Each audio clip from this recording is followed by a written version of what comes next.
আজ আপনাদের কলকাতা থেকে একটু দূরে নিয়ে যাব এক অনেক পুরনো কালী মায়ের মন্দিরে, যেখানে রয়েছে এক লোমহর্ষক কাহিনী। মা কিভাবে মন্দিরে প্রতিষ্ঠিত হলেন তারই গল্প শোনাবো। আর পৌষ মাসে সপ্তাহে দুদিন মেলা বসে এখানে, বিশাল জাঁকজমক করে পৌষ মাসে পুজো হয়। তাই সামনেই পৌষ মাস আসছে, আপনারা মুর্শিদাবাদ গেলে অবশ্যই এই মন্দিরে আসতেই পারেন। হ্যাঁ বন্ধুরা, আমি আজকে আপনাদের নিয়ে যাব মুর্শিদাবাদ জেলার বহরমপুর শহরের বিষ্ণুপুর বা বিষ্ণুপুর কালীবাড়িতে, যেখানে মা জাগ্রত, পূরণ করেন সমস্ত ভক্তদের মনের আশা। তো চলুন বন্ধুরা, আজকে শুরু হোক মুর্শিদাবাদের বহরমপুর থেকে মায়ের মন্দিরে। নমস্কার বন্ধুরা, আমি শিল্পা আর আপনারা দেখছেন মাই বিন্দাস লাইফ। আরও একটা নতুন ভিডিওতে আপনাদের অনেক অনেক স্বাগত জানাচ্ছি। আজকে আপনাদের সাথে শেয়ার করব মুর্শিদাবাদের বহরমপুরের মন্দিরগুলোর মধ্যে একটা জাগ্রত কালী মায়ের মন্দির। আমার পিছনে দেখতে পাচ্ছেন মন্দিরের প্রবেশদ্বার। এই মন্দির সম্বন্ধে আমি সব কিছু আপনাদের জানাবো। এখানে ভোগ প্রসাদ আছে নাকি, মায়ের দর্শনের সময় কখন, কি করে আসবেন, সমস্ত কিছু থাকবে এই ভিডিওতে। তার জন্য আপনাদের এই ভিডিওটা সম্পূর্ণ দেখতে হবে। তো চলুন তাহলে ভিডিওটা শুরু করি। এই হচ্ছে বিষ্ণুপুরের কালীবাড়ি, এটাই হলো প্রবেশদ্বার। চলুন, মনে হয় পুজো হচ্ছে, আগে মাকে দর্শন করে আসি। আমি আসলাম বহরমপুরে বাস স্ট্যান্ড থেকে, এই দিক দিয়ে টোটো করে আপনাদের মন্দিরের সামনেই নামিয়ে দেবে। তো চলুন, বেশি কথা না বলে ভিডিওটা শুরু করি। আর এখানে আপনারা টু হুইলার রাখতে পারেন, টু হুইলার রাখার জন্য এখানে দেখতে পাচ্ছেন ব্যবস্থা করা হয়েছে। তো চলুন, পরে আরও কিছু জানাবো। আর এই দোকানগুলো থেকে আপনারা পুজোর ডালা নিতে পারেন। অনেক ভক্তরা এসেছেন পুজো দেওয়ার জন্য। তো চলুন তাহলে মন্দিরে প্রবেশ করি। এদিকেও রয়েছে, বাইরে জুতো খুলবো।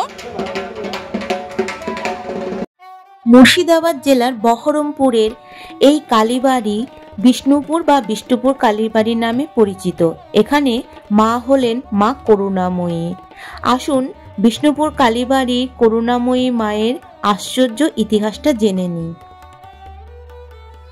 নবাব সরফরাজ খানের আমলে কাজের সন্ধানে মহারাষ্ট্র থেকে বাংলায় আসেন এক ব্রাহ্মণ। তার নাম কৃষ্ণনন্দ হোতা। কিছুদিন বাদে কাশিমবাজারের নবাবের অধীনে তিনি কাজ পান। কৃষ্ণনন্দ হোতা ছিলেন খুবই ধার্মিক মানুষ। 60 বছর বয়স পর্যন্ত তাঁরা ছিলেন নিঃসন্তান। তিনি ভাবলেন, নবাবের কাছ থেকে তো অনেক অর্থ উপার্জন হয়েছে, এবার তিনি তার নিজের দেশে ফিরে যাবেন। কিন্তু তিনি মায়ের স্বপ্নাদেশ পান যে তুই এখানেই থাক, আমি তোর কাছেই আসছি। এর 1 বছর পর তাদের একটি কন্যা সন্তান হয়। তার নাম রাখেন করুণাময়ী। এই করুণাময়ী দিনে দিনে বড় হতে থাকেন। বাবার অন্তঃপ্রাণ ছিলেন এই করুণাময়ী। সেই সময় এই বিষ্ণুপুর ছিল মহা শ্মশান আর জঙ্গলে আবৃষ্ট। এই শহরে হোতাসাগর কাছে ছিল একটি পারাপারের ঘাট। এই পারাপারের ঘাটের নাম ছিল সুজাবগঞ্জ, যা বর্তমানে খাগড়াফাড়ি বা দইহাট্টা রোড নামে পরিচিত। কৃষ্ণনন্দের বাড়ি ছিল বহরমপুরের সয়দাবাদে। তিনি প্রতিদিন অফিস থেকে ফেরার পথে এই শ্মশানের বটবৃক্ষের নিচে ধ্যান করতেন। সেই সময় মেয়ে করুণাময়ী তার সামনে খেলা করে বেড়াতো। একদিন অফিস শেষ করে তিনি বিষ্ণুপুর এসে তার মনে হয়েছে তিনি অফিসে কোনো জরুরি কাজ ফেলে এসেছেন, তাই তিনি কাশিমবাজার আবার ফিরে যাবেন এবং তার মেয়ে করুণাময়ী তার সঙ্গে যেতে রাজি হয়নি। সেই সময় তিনি দেখতে পান রাস্তা দিয়ে তার এক পূর্ব পরিচিত শাঁখারি যাচ্ছেন। তাকে ডেকে কৃষ্ণনন্দ বলেন তার কন্যাকে যেন তিনি বাড়ি পৌঁছে দেন। শাঁখারি তার কন্যাকে সাথে নিয়ে চলেছেন। পারাপারের ঘাটের কাছে আসতেই করুণাময়ী হাতছানি দিয়ে পারাপার ঘাটে নেমে পড়েন এবং জলের উপর তিনি বসে পড়েন।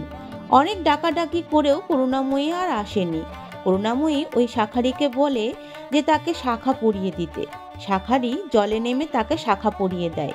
করুণাময়ী শাঁখারীকে বলে, আমি এখানেই থাকবো, তুমি বাড়ি ফিরে যাও এবং আমার মাকে বলবে যে লক্ষ্মী ঠাকুরের পাশে 5টি মোহর আছে, তার থেকে একটি যেন তোমাকে দিয়ে দেয়। তারপর সেই করুণাময়ী জলে নিমজ্জিত হয়ে গেলেন। শাঁখারী বাড়ি ফিরে এলেন। এদিকে কৃষ্ণনন্দ কন্যার শোকে কাজে ইস্তফা দিয়ে শ্মশানে ধ্যানস্থ হন।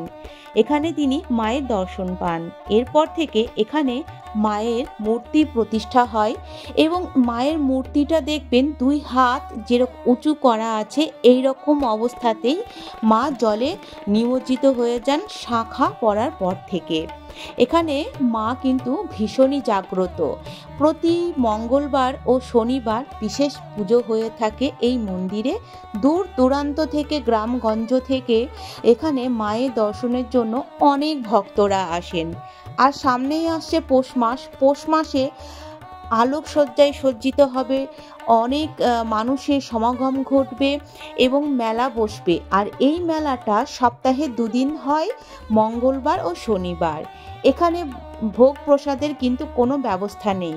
আপনারা ডালা দিয়ে বাইরেই দোকানে ডালা পেয়ে যাবেন পুজোর, সেখান থেকেই আপনারা পুজো দিতে পারবেন মাকে।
মায়ের মন্দির থেকে বেরিয়ে এসে এই যে জায়গাটা দেখছেন,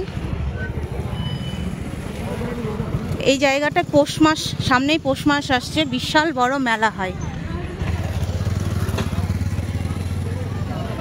কিছু খাবারের দোকানও দেখতে পাচ্ছি।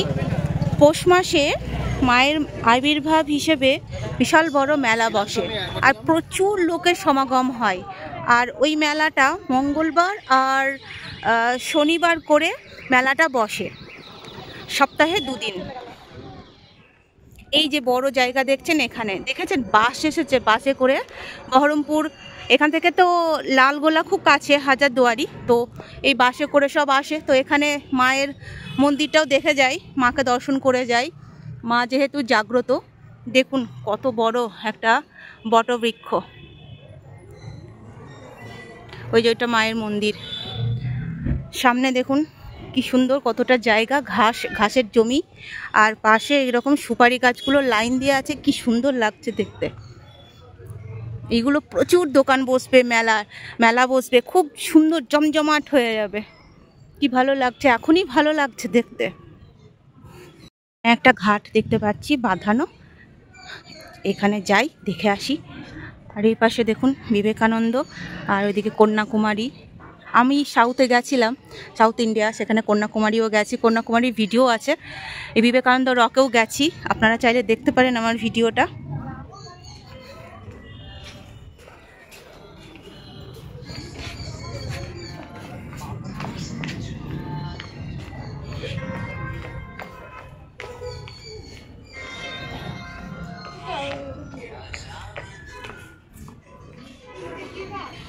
এটা হলো মায়ের ঘাট, দেখুন।